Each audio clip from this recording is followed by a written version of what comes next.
Billionaire pretends to sleep to test Black Maid's son, stunned by what he witnesses. Security, get this young man out of my office immediately. Mr. Harrington, I'm not leaving until you hear what I have to say. Your life depends on it. The tension in the penthouse office was palpable. Marcus Johnson stood unwavering before the imposing mahogany desk, his shoulders squared despite the two security guards advancing toward him. William Harrington, the 78-year-old billionaire, leaned forward in his wheelchair, his weathered face flushed with anger, veins visible at his temples. "How dare you barge in here making threats?" Harrington bellowed, slamming his frail hand on the desk with surprising force. "Who do you think you are?" "I'm the son of the woman who's worked for you for 20 years, Marcus replied, his voice steady despite his racing heart. "The woman who found your medication tampered with this morning. The pills you were about to take." The security guards hesitated, looking to Harrington for direction.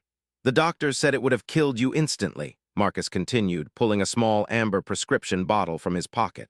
"Someone replaced your heart medication with potassium pills that would have stopped your heart, and I know who did it." Harrington's face drained of color. His hand trembled as he reached for the bottle. "Impossible," he whispered, but doubt had already crept into his voice. "Check the security footage from your medicine cabinet at 5:43 this morning," Marcus said. "But you need to act now. They'll try again when they realize you haven't taken these."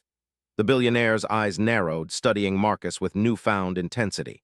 "Cancel my meeting," Harrington snapped at his assistant who stood frozen by the door. "And call Detective Morrison." He gestured dismissively at the security guards. "Leave us." The room emptied quickly, leaving just Marcus and the billionaire, two men from entirely different worlds, united by a deadly secret. "You have exactly 3 minutes," Harrington said coldly, "and this better not be some elaborate con. But let's go back to how this all started. It was just 3 hours earlier when Marcus Johnson's day began like any other, unaware his life was about to change forever. At 5:30 that morning, Gloria Johnson moved quietly through the sprawling penthouse of the Harrington Tower. After 20 years as William Harrington's housekeeper, she knew every corner of the luxurious residence, every preference of its sole occupant. At 62, Gloria's hands showed signs of arthritis, but she worked with practiced efficiency, her uniform always pressed, her gray-streaked hair neatly pinned back. The early morning sun cast long shadows across the marble floors as she prepared Mr. Harrington's breakfast, plain oatmeal with a quarter cup of blueberries, black coffee, and toast with a scrape of marmalade. The old man was a creature of habit, especially since his wife's passing 5 years ago.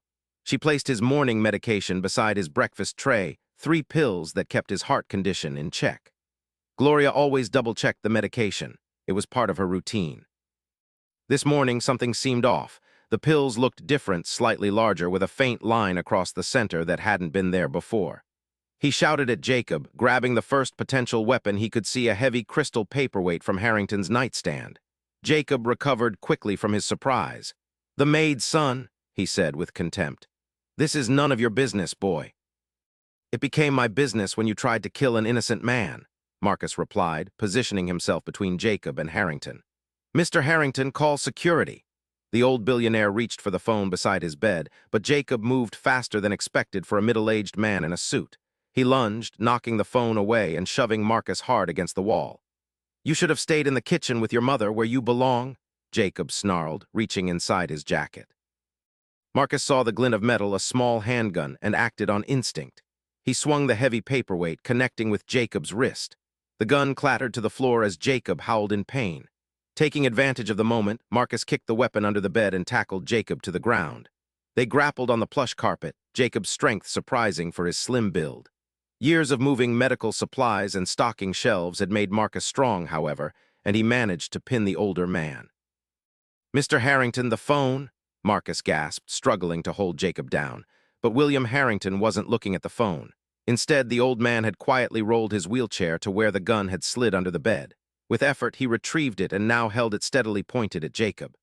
"Don't move, Jacob," Harrington commanded, his voice suddenly strong and authoritative.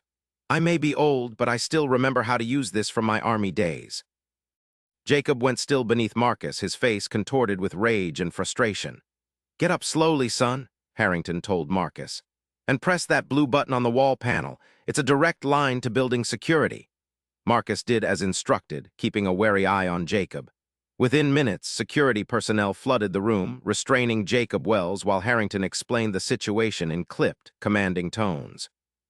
As Jacob was led away, still protesting and threatening legal action, Harrington turned to Marcus with new interest. "You have courage, young man," he said. "Most people wouldn't have intervened." Marcus shrugged uncomfortably. "I couldn't just hide and let him hurt you." Harrington studied him thoughtfully. "Your mother has worked for me for 20 years, yet I realize I know almost nothing about you. She speaks of you often, her son, the pharmacy student. Nearly finished with your degree, aren't you?" "Yes, sir, final exams next week." The old man nodded. "We should talk more, but first there's the matter of my son Richard. If what Jacob said is true, Richard is expecting news of my death today." Marcus frowned. "You think he'll try something else when he realizes the medication switch failed?" "Undoubtedly," Harrington said grimly. "Richard has always been impatient. We need to flush him out, force him to reveal himself." His eyes took on a calculating gleam. "And I believe I know just how to do it." 2 hours later, the plan was set in motion. Detective Morrison, a longtime friend of Harrington's from his philanthropic work with the police department, had been briefed. Gloria, initially horrified to learn of the murder plot, had agreed to play her part, and Marcus found himself in the center of a dangerous charade. "Are you sure about this, Mr. Harrington?" Marcus asked, watching as the makeup artist Harrington had summoned applied subtle touches to make the billionaire appear deceased, sunken cheeks, ashen skin tone, and the unmistakable stillness of death. "Absolutely," Harrington replied, barely moving his lips.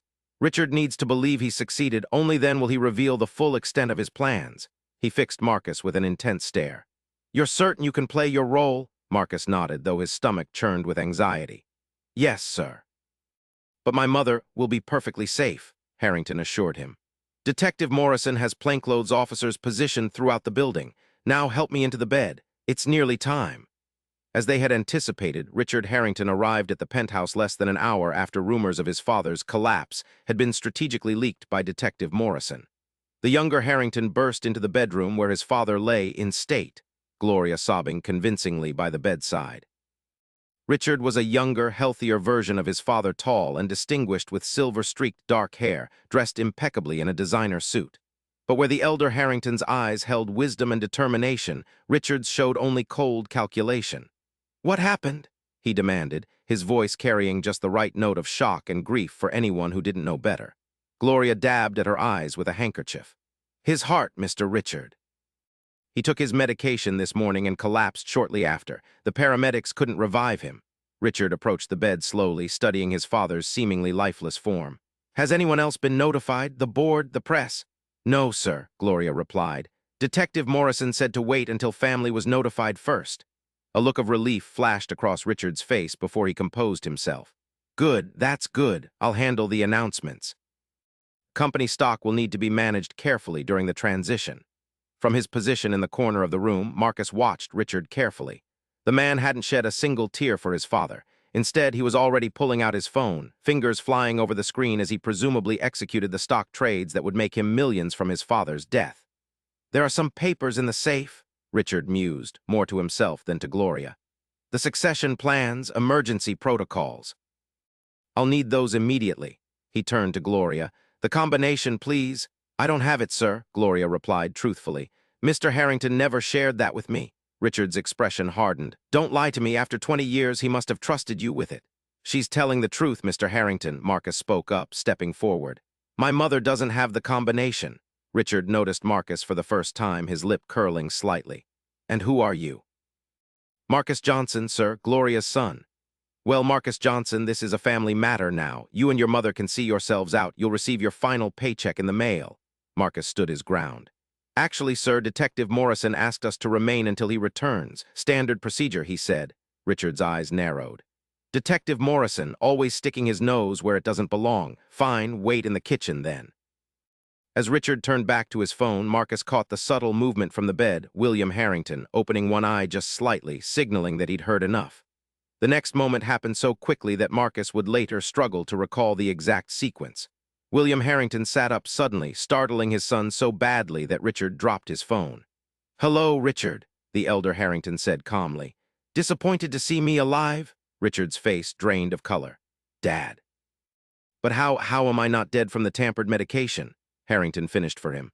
Thanks to Gloria and her son here, the switch was discovered before I took the pills. Pills that would have caused a fatal heart attack, according to Marcus, who happens to be a pharmacist. Richard took a step back, his eyes darting toward the door. I don't know what you're talking about. Jacob must have. Jacob told us everything, Harrington cut him off. About the stock manipulation scheme. About your plan to inherit what's rightfully yours, as you put it. He's lying, Richard snapped, desperation creeping into his voice. Whatever Jacob said, it was his plan, not mine. The text messages on your phone will tell the truth, came Detective Morrison's voice as he entered the bedroom, having listened to the entire exchange from the adjacent room. The detective was a solid man in his 60s, with salt and pepper hair and the weathered face of someone who had seen it all. Mr. Harrington, good to see you in the land of the living, sir. Jim, Harrington acknowledged with a nod. I believe you have what you need. More than enough, Morrison confirmed, approaching Richard. Richard Harrington, you're under arrest for conspiracy to commit murder, attempted murder, and securities fraud. He began reciting the Miranda rights as a uniformed officer entered to handcuff a shell-shocked Richard. You can't do this to me, Richard shouted as he was led away. I'm a Harrington. Dad, you can't let them take me to jail? Dad! The room fell silent after Richard's departure, the echo of his desperate pleas lingering in the air. William Harrington looked suddenly older, the makeup accentuating the genuine pain in his expression.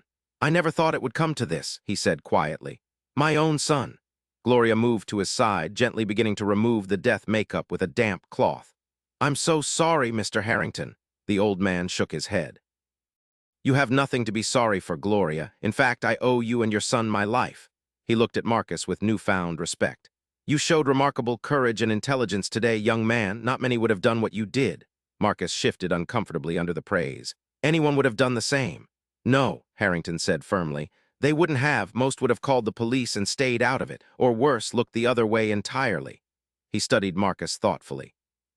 Finishing pharmacy school, correct, with exams next week. Marcus nodded, wondering where this was going.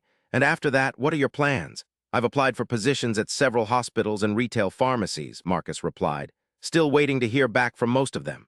Harrington nodded, a decision forming in his mind. I own a chain of specialty pharmacies, precision care pharmaceuticals. We focus on compounding medications for patients with rare conditions and complex needs. The kind of work that requires exceptional attention to detail and genuine care for patients. He fixed Marcus with an intent gaze. I'd like to offer you a position upon graduation, not entry-level either. With your talent and character, I'd want you in management from the start with a path to becoming director within 5 years. Marcus blinked in surprise. Sir, I don't know what to say. Say yes, Harrington replied simply. The world needs more people like you in healthcare. People who will stand up for what's right, even when it's difficult. He paused, then added, and I could use more people I trust in my life. Gloria's eyes filled with tears of pride. Marcus has worked so hard for this, Mr. Harrington, ever since he was a boy reading my nursing assistant textbooks. Mom, Marcus protested, embarrassed. Harrington smiled, a genuine warmth transforming his usually stern features. You should be proud, Gloria. You've raised a remarkable young man. He turned back to Marcus. So what do you say? Will you accept my offer? Marcus looked at his mother, then back at the billionaire whose life he had helped save. Yes, sir, he said finally. I would be honored. Excellent, Harrington nodded as if the matter was settled. Now I believe I owe both of you a proper meal. All this dying and coming back to life has given me an appetite. 3 months later, Marcus stood in the gleaming headquarters of Precision Care Pharmaceuticals, adjusting his new tie as he prepared to present his first major initiative to the board of directors. As Director of Community Outreach, a position created specifically for him by William Harrington, he had developed a program to provide affordable medications to underserved communities. The boardroom doors opened, and William Harrington wheeled himself in, looking healthier than he had in years. Following his son's arrest and subsequent conviction, the old billionaire had thrown himself into philanthropic work with renewed vigor, with a special focus on healthcare accessibility. Ready for your big moment? Harrington asked, a hint of pride in his voice. Marcus nodded, though his stomach fluttered with nerves. I think so, sir. You'll do fine, Harrington assured him. Just remember why you're doing this, not for the board, not for me, but for the patients who need our help. As board members filed into the room, Marcus saw his mother slip in quietly at the back. No longer in a housekeeper's uniform, Gloria Johnson was now the newly appointed Director of Patient Advocacy at the Harrington Foundation, her decades of observing patient needs finally recognized and valued.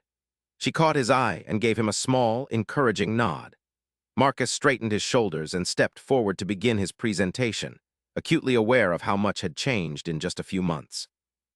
What had begun as a desperate attempt to save a life had transformed into something much greater, a second chance for William Harrington to use his wealth for meaningful change, a new career path for Gloria that honored her compassion and wisdom, and for Marcus, an opportunity to make a difference on a scale he had never imagined possible. As he addressed the board, outlining his vision for community pharmacies that would serve those most in need, Marcus reflected on the strange twist of fate that had brought them all to this moment. One act of courage, one decision to stand up for what was right, had created ripples that would touch countless lives. William Harrington, once isolated in his penthouse with only his wealth for company, now had something far more valuable people he could trust. Gloria Johnson, after a lifetime of service in the shadows, finally stood in the light of recognition and respect. And Marcus, who had once struggled to pay his way through pharmacy school, now found himself with the power to help others overcome similar barriers. The cold calculation of Richard's betrayal had been transformed into the warm certainty of genuine connection. In attempting to test the character of a Maid's son, William Harrington had instead been offered a priceless gift, the chance to rediscover his own. Thank you for listening. If this story touched you, please subscribe and share your thoughts in the comments.